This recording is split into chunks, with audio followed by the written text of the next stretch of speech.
Welcome to The Hill's Coronavirus Report. I'm Steve Clemons, editor-at-large of The Hill. Each day we are interviewing consequential leaders in the battle against the coronavirus. Gulf countries endured COVID-19 before it hit here in the U.S. That meant that the United Arab Emirates was weeks ahead in attempts to prevent a second wave of the virus. The UAE has civil and military forces working to support antiviral measures. The UAE is also supporting nationals and residents abroad while giving humanitarian assistance to other countries to help contain the spread of COVID-19.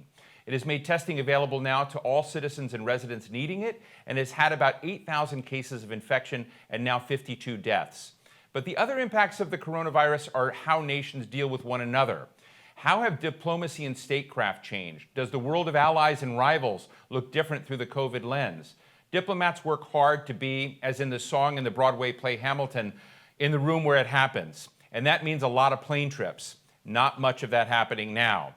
So joining me to talk about the state of things in the UAE and how his diplomatic skills are being tested is one of Washington's most high-profile and successful ambassadors, His Excellency Yousef Otaiba, Ambassador of the United Arab Emirates to the United States.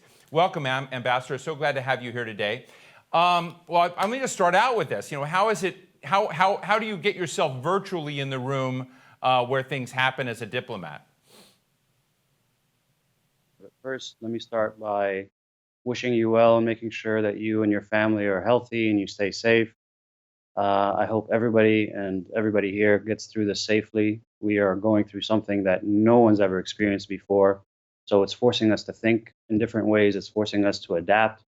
And if the question is about diplomacy, just like everyone else, we're trying to figure out how to do diplomacy online, through phone calls, through letters.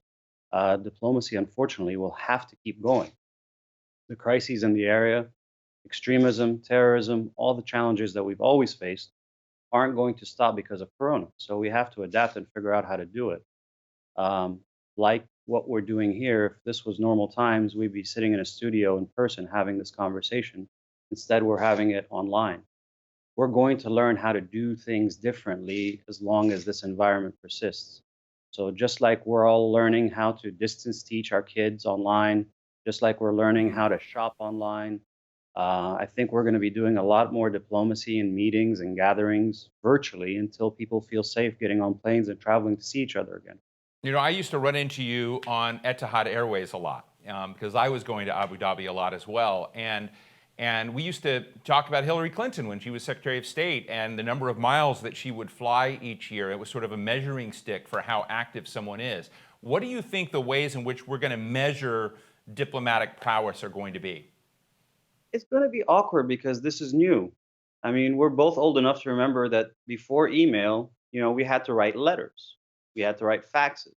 But then email came out when we adapted. In this environment, we know nobody knows how long it'll last.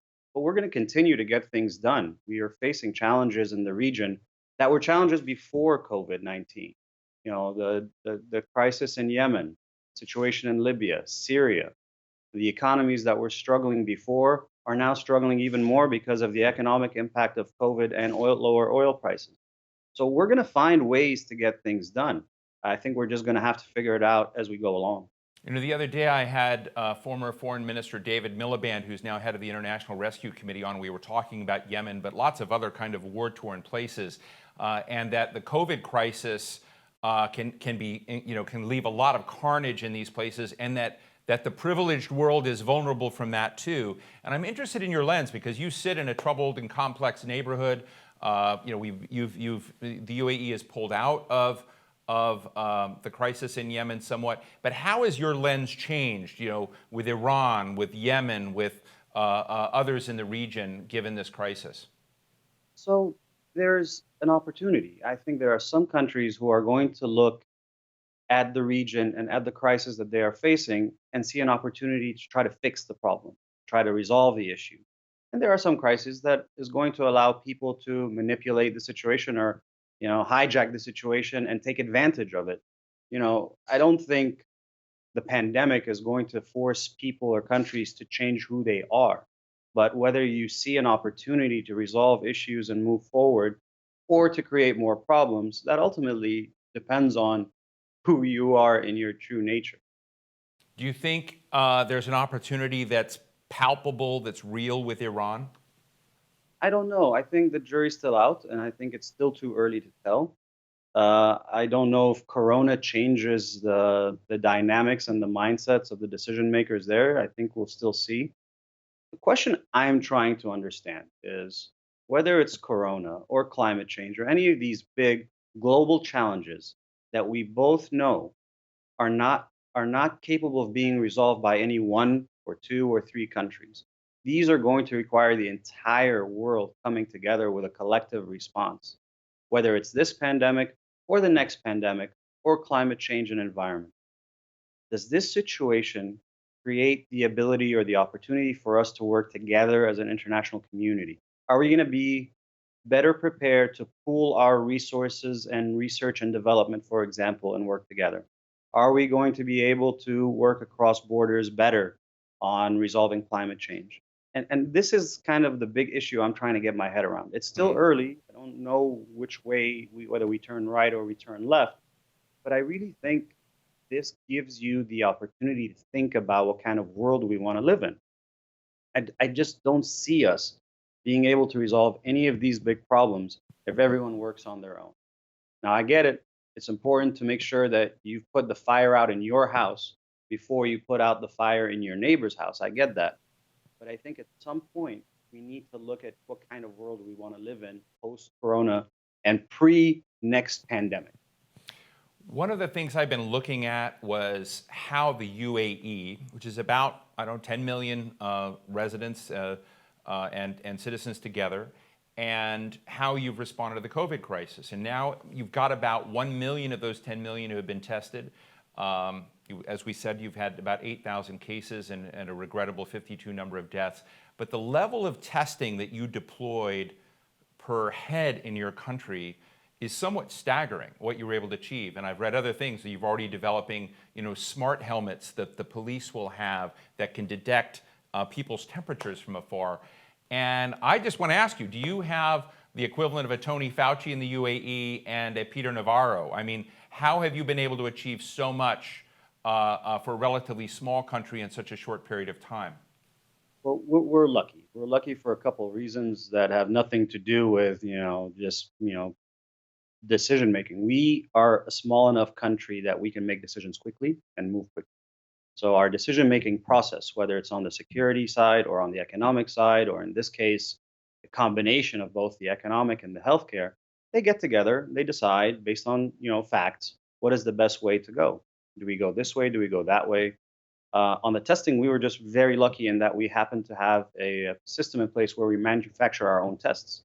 So we are, as you correctly pointed out, we have tested up to 10% of our population as of today. Our target is to get up to 20%. That's 2 million people out of the 10 million people. That is not easy. It's really not easy. It requires a whole of government approach. I saw pictures of a briefing that was given to our leadership. And if you looked at the way the room was set up, there are people from the healthcare ministry, from transportation, from security, basically the entire government, all working together to achieve a common goal. Now, that helps when you have the right people in the right positions. It also helps when you design a system that works pragmatically, efficiently, and works together as a team. That is something that we have focused on for a very, very long time in the UAE. But at the end of the day, because we're only 10 million people, it is manageable. I know a lot of governors and mayors that would love to maybe do a deal for the tests that you have if you have surplus. That said, one of the things that we saw in Singapore would look like an early success story, but now they are struggling with a kind of spike up in cases. And one of the ways that you see these cases coming up in Singapore is that some of their own migrant workers, their own guest workers, became new hubs of an increase in the virus. And I'm interested in whether or not there are sensibilities or even sensitivities about that in the UAE, because you've got a couple of million citizens and you have a huge expat guest worker population. Are you putting forward the same practices for guest workers and those that are non-citizens in the UAE as you are for the citizens? How are you bridging that? Because everyone's a health risk. The rules apply to everyone. I was in a position about a week ago where a member of my family was flying back and they had to quarantine just like everyone else coming in. Hmm. I Answer I got was there are no exceptions. This is a healthcare policy. This is a risk to anyone.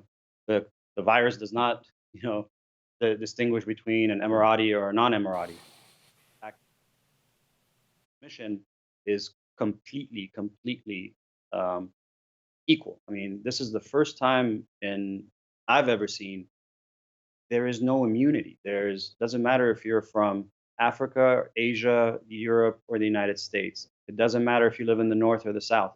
It doesn't matter if you are religious or non-religious. It Mm. doesn't ethnicity or religion is irrelevant here. So I think our folks understand this and the rules apply to everyone. One of the things we've managed to do early on is flights were closed very early on, schools were closed very early on, public gathering places like malls and beaches and so on were closed very early on. So we're doing our best to make sure we create an environment where transmission is minimal. Once we get the numbers down to certain trajectories and curves, I think we'll start thinking about what parts of the economy to turn on. But as everyone here is struggling, governors and the administration, finding the right intersection between healthcare and human risk with turning back on the economy and getting people back to work, it's a very challenging question. And you really need to do everything you can to get that decision right. So we are struggling with that just like everyone else. We And want any lessons learned yet? Because I was intrigued. I looked in that Etihad Airways, for instance, is figuring out a way to do COVID-19 tests in real time for the passengers on the plane. I don't know what we're doing with United and American and Delta, but that was a fascinating thing to hear.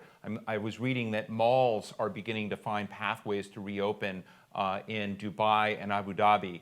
And I'm wondering, what are some of the best practices, if you know them, that are being applied to begin thinking about how you bring your own economy back? Well, I think whether it's an airplane or a mall or a school, the most important thing you want to do is you want to make people feel safe. So I read an article yesterday that now Emirates and Etihad are flying only repatriation flights. So if they are trying to bring back Emiratis, country X or country Y, or taking expats from the UAE back to their home countries, everyone before they get on that plane is now getting a test, and the result of the test comes out before they board the plane. Even when commercial flights start again, I suspect that this will be now part of the new procedure. I think if I am flying back to the UAE, I will get tested before I go on a plane, make sure I cannot get on that plane unless I test negative. Hmm. I think that's going to be the new normal. I suspect you might see something similar in malls where people get their temperature taken. And so I think we are trying to figure out what that formula looks like from A to B. But the most important thing anywhere in the world, whether it's here in this embassy or back home, people have to feel safe. People have to feel that they're not at risk, whether they're coming into the office or whether they're going on an airplane or a mall.